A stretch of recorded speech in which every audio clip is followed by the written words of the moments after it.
اب وضاحت کی ضرورت پڑ سکتی ہے، لہٰذا انہوں نے پورا انہیں وضاحت کا بھی طریقہ بتا دیا کہ آپ کو جب وضاحت کی ضرورت ہوگی تو آپ نے اس طریقے سے ہم سے وضاحت لے لینی ہے۔ وہی ہوا، الیکشن کمیشن نے وضاحت کے لیے سپریم کورٹ آف پاکستان سے رجوع کیا۔ جب سپریم کورٹ سے انہوں نے رجوع کیا تو پھر انہوں نے جو وضاحت دی اس میں وضاحت میں یہ بھی لکھا کہ basically election commission of Pakistan کی یہ جو وضاحت کی درخواست ہے یہ لگتا ایک ایسے ہے کہ جیسے تاخیر کی کوشش ہے۔ اچھا، پھر جہاں تک آپ نے یہ بات کی کہ ڈپٹی رجسٹرار کو انہوں نے نوٹ کیوں لکھا ہے، اس کا کیا مقصد ہے، میرے خیال میں دیکھیں الیکشن کمیشن آف پاکستان ماضی میں بھی سپریم کورٹ کے فیصلوں پر عمل نہ کرنے کا ایک ریکارڈ رکھتا ہے، اور اس وقت بھی مختلف notice Election commission of Pakistan تھے، ان کی بنیاد پہ جو ہے وہ الیکشن کمیشن کا ایک بیانیہ تھا، یا اس وقت کی جو پی ڈی ایم حکومت تھی اس کا ایک بیانیہ تھا وہ۔ اب اس دفعہ کیا ہوا ہے کہ جب یہ آپ دیکھیں کہ جو یہ نوٹ لکھا گیا ہے، اس نوٹ کی بنیاد پر election commission of Pakistan supreme court کے فل کورٹ کے فیصلے یعنی 8 ججوں کے فیصلے پر کے عمل درآمد پر جو ہے وہ ایک دفعہ پھر ابھی تک لگ نہیں رہا کہ جو ہے وہ اس پر عمل کر رہا ہے یا کرے گا، کیونکہ جس طریقے سے ہم نے دیکھا کہ اجلاس ہو رہا ہے، پھر اجلاس ہو رہا ہے، اور پھر ادھر سے ڈپٹی رجسٹرار کا نوٹ بھی آ گیا۔ کل الیکشن کمیشن آف پاکستان یہ کہہ دے کہ جی وہ ہمیں سپریم کورٹ آف پاکستان کا ایک نوٹ ہم نے دیکھا ہے، تو اس میں تو جو ہے وہ یہ کہا گیا کہ نہ کوئی کورٹ۔ اچھا حسن، آپ کامنٹ بھی کر لیجیے گا۔ حسن، آپ کے نالج میں سٹوری ہوگی یہ والی جو سارا معاملہ ہوا ہے، اس کے پیچھے اگر آپ کے پاس کوئی انسائڈ سٹوری ہے وہ بھی بتا دیں، اور جو رائے محسن سے سوال بھی کر لیں۔ سر سوال کیا کروں، محسن صاحب نے خبر دینی تھی، خبر تو دی نہیں کہ بھائی نوٹسز جاری کیے بغیر آپ نے وضاحت جاری کر دی، تو سوال تو یہ اٹھایا ڈپٹی رجسٹرار نے، ٹھیک ہے، وہ آپ ان کا ذکر سارا محسن صاحب نے نہیں کر دیا، ماضی کی ذکر شروع کر دیا الیکشن کمیشن کا۔ تو الیکشن کمیشن کانسٹیٹیوشنل باڈی ہے، الیکشن کمیشن سوال اٹھا رہا ہے کہ جون سے بھی ایفیڈیوٹس آئے ہیں، ان میں سے تو بہت سے ایفیڈیوٹس ایسے ہیں کہ 15 یا 20 کے قریب ایفیڈیوٹ ایسے ہیں جن کے سگنیچرز میچ نہیں کرتے۔ الیکشن کمیشن نے چیزوں کو ویریفائی کرنا ہوتا ہے، سپریم کورٹ نے کس اختیار کے تحت جو ہے یہ وضاحت جاری کر دی کہ آپ ان کو مان لیں۔ اب یہ بہت سے سوالات ہیں، وہ آئینی ادارہ ہے، اس کو کام کرنے کا طریقہ ہے، تو یہ بنیادی باتیں ہیں۔ اور آپ تو ویسے حسن راجہ اسکندر مجھے بات کمپلیٹ کرنے دیں۔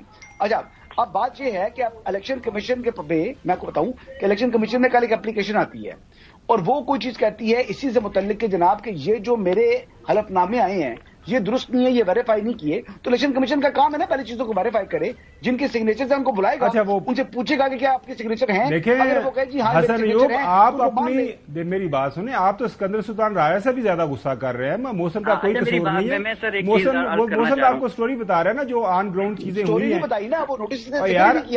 اچھا سن تو لیں، آپ اس کا جواب بھی سن لیں۔ جی جی رائے محسن، آپ دیکھیں بات یہ ہے کہ یہ کہہ رہے ہیں کہ الیکشن کمیشن آف پاکستان کا یہ وہ اس کا یہ اختیار ہے، یہ اختیار ہے، یہ اختیار ہے۔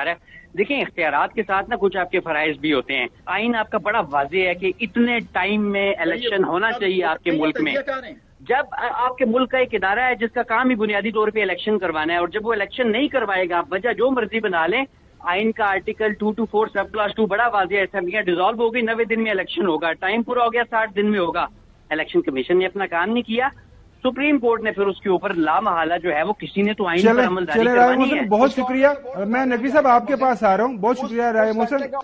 دیکھیں نقوی صاحب وہ اس لیے وہ بیک گراؤنڈ بتا رہے تھے، ماضی کے اندر یہ آپ کو پتا ہے کہ یہ ایک ہسٹری ہے نا کہ مختلف کلیریفیکیشن آپ کو پتا ہے پریزیڈنسی سے کلیریفیکیشن مانگی گئی، پھر جو ہے الیکشن کمیشن نے وہ ہے سپریم کورٹ سے کلیریفیکیشن مانگی، تو وہ جو ایک سپریم کورٹ کا فیصلہ آیا ہوا اس کے بیک گراؤنڈ کے اندر یہ ساری صورتیں چل رہی ہے، تو that's why he was explaining that. آپ کامنٹ کر لیں جی، پلیز کامنٹ کر لیں۔ دیکھیں آپ کو دو چہرے دکھاتے ہیں اور منطق کی بنیاد پہ دکھاتے ہیں دو چہرے۔ نہیں، آپ ہمیشہ منطقی بات کرتے ہیں نقوی صاحب، آپ غیر منطقی تو بات نہیں کرتے۔ عدالتوں سے بڑے بڑے جرائم کے کیسز میں ضمانتیں صرف اس لیے دے دی گئیں کہ موزز ججز کا کہنا یہ تھا کہ پروسیکیوشن نے شواہد نہیں دیے اور انہوں نے عدالت سے ان کو ضمانت دے دی۔ یہ ایک چہرہ ہے۔ اب دوسرا چہرہ دکھاتے ہیں، اس کیس میں پروسیکیوشن کون ہے؟ الیکشن کمیشن ہے۔ الیکشن کمیشن کہہ رہا ہے یہ 16 لوگ ہیں، ان کی دستخط صحیح نہیں ہے، لیکن سپریم کورٹ کہتا ہے نہیں، ان کی دستخط بالکل صحیح ہے، آپ کی پروسیکیوشن غلط ہے۔ تو یہ دو چہرے ہیں جو پورا پاکستان دیکھ لے۔ جی چلیں، آپ کی بات آ گئی۔ چودھری غلام حسین صاحب، اب جو آپ کے جو دوست ہیں اسکندر سلطان رایا صاحب جو چیف الیکشن کمشنر، اور الیکشن کمیشن جو بات ابھی راجہ محسن نے بتائی کہ لگ نہیں رہا کہ سپریم کورٹ نے کلیریفیکیشن جو دی ہے، میجورٹی ایک ججمنٹ آئی ہوئی ہے، اس کے باوجود بھی اس فیصلے کے اوپر عمل درآمد ہو. آپ کا کیا خیال ہے؟ خبریں آج آپ کے پاس کافی زیادہ ہیں اور ان خبروں کے اندر آج یہ ان خبروں کے اندر کوئی ایسی خبر بھی ہے کہ کوئی اسکندر سلطان راجہ صاحب بھی کوئی عمل کریں گے؟ کیونکہ آج ڈان کے اندر میں ایک سٹوری پڑھ رہا تھا کہ شاید یہ جو نوٹیفیکیشن ایشو ہو جائے. آئی ڈونٹ نو اب اس کے اندر کتنی صداقت ہے. چوہی صاحب. نہیں، اسکندر راجہ صاحب سے ہماری دوستی نہیں ہے، وہ کلیریفائی کر دوں میں. سعید مہدی کے یہ داماد ہیں جو ڈپٹی کمشنر لاہور تھے، جب سے ان سے میرا واسطہ ہے. And he is a wonderful friend, بہت اچھے انسان ہیں. اور بلکہ ان کی وائف جو ہے اسکندر سلطان کی، وہ ان کی بیٹی ہیں. تو وہ بھی ایک دن میں کہیں بیٹھا ہوا تو ڈھونڈ کے آئی کہ آپ میرے والد کے دوست ہیں، تو میں نے کہا میں سلام کر کے آؤں. تو وہ وہاں تک ہے، ان سے ان کی وجہ سے تعلق ہے. لیکن جو یہ کر رہے ہیں، اور مجھے خود شرمندگی ہے کہ میں نے سابق پرائم منسٹر سے ان کے معاملے پر ایک دن جھگڑا کیا تھا فواد چودھری کی موجودگی میں، لیکن اس کو چھوڑیں. کل شام کو جب آپ بات چیت کریں گے پروگرام میں، تو جو آپ تانے دیتے ہیں نا، آپ کے پاس تو تینوں سے معاف کرنا جو سب سے زیادہ خبریں ہیں، وہ آپ کو تو کسی نے کوئی خبر نہیں دی. تو کل رات کو میں پھر آپ کو دے دوں گا خبریں، کیونکہ آپ کو توجہ ہی نہیں ہے اس طرح. چلیں، بالکل صحیح ہو گیا. اچھا کرنا چاہ رہا ہوں، یہ تو بڑی بریکنگ نیوز دے دی ہے. ابھی بریکنگ نیوز آنے والی ہے. کل تک یا پرسوں تک ایک اپلیکیشن آئے گی الیکشن کمیشن آف پاکستان میں، اور وہ مخصوص نشستوں سے متعلق ہوگی، اور بڑی ہی ریلیونٹ وہ اپلیکیشن آنے جا رہی ہے. اور اس کے بعد جو سسپینڈڈ اراکین ہیں اس وقت، اراکین قومی اسمبلی اور صوبائی اسمبلی، تمام اسمبلیوں کے جو مخصوص نشستوں والے ہیں، اس میں ان کو ری انسٹیٹ کرنے کی استدعا کی جائے گی. نہیں، وہ تو آلریڈی ہوئی ہے محسن. نہیں ہوئی بھی، وہ نہیں ہوئی حسن، وہ پہلے بھی ہوئی ہے. اچھا حسن ایوب، آپ کے دوست جاوید لطیف صاحب نے ایک بیان دیا ہے، اس پہ جاتے جاتے گورنمنٹ اب میں آپ کا چاہوں نہیں ہے، وہ کیا فرما رہے ہیں؟ جو کچھ 9-10 مئی سے ہوتا آ رہا ہے، وہ 8 فروری ہو یا یہ 2-3 دن ہو، اس میں تو جنرل فیض حمید اور جسٹس ثاقب نثار کامیاب ہوئے ہیں، اور ان کی جو بچھائی ہوئی ایک بساط ہے، منصوبہ بندی ہے، وہ کامیاب ہوئی ہے. اداروں کے اندر ابھی ان کی باقیات موجود ہیں. 30 سیکنڈ. حسن، آپ متفق ہیں یہ جو اسرشنز ہے، یہ جو کہہ رہے ہیں آپ کے دوست جاوید لطیف صاحب، وہ کہہ رہے ہیں کہ انہوں نے یہ بھی کہا ہے کہ یہ جو بندے نہیں پورے ہوئے، یہ بھی انہی کا